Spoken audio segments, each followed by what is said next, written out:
chu wang chuan tuna ben Myanmar idol kan long so manga ni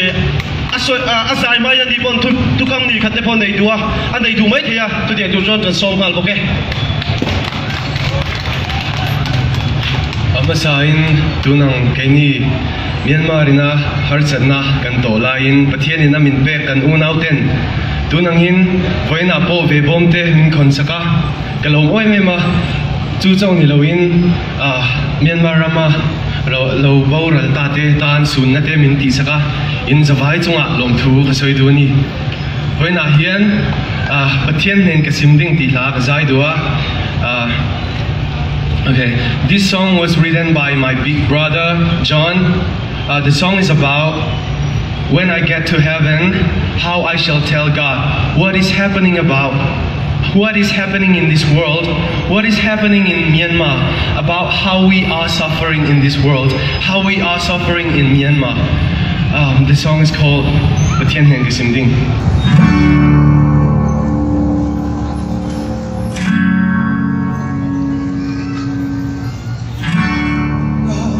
Thiên thôn căn tông đi cả lấy lòng ý thiếu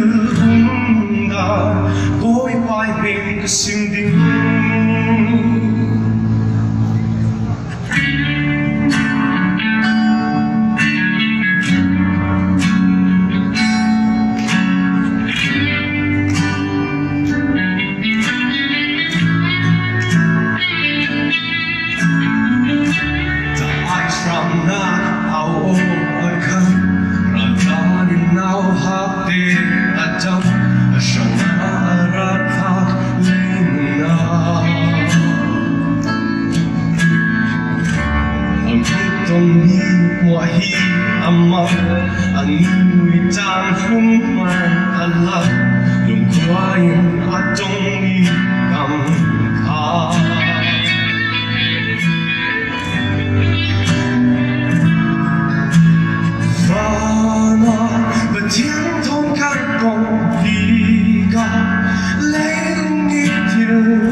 Xin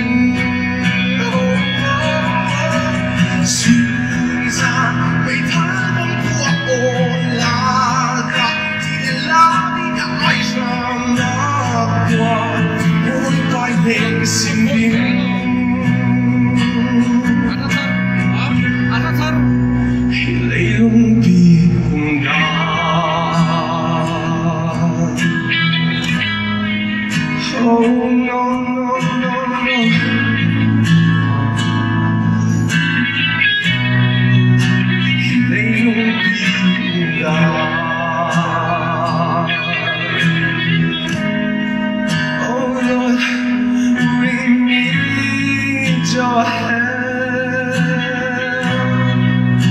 thì lấy lung tiền ôm đau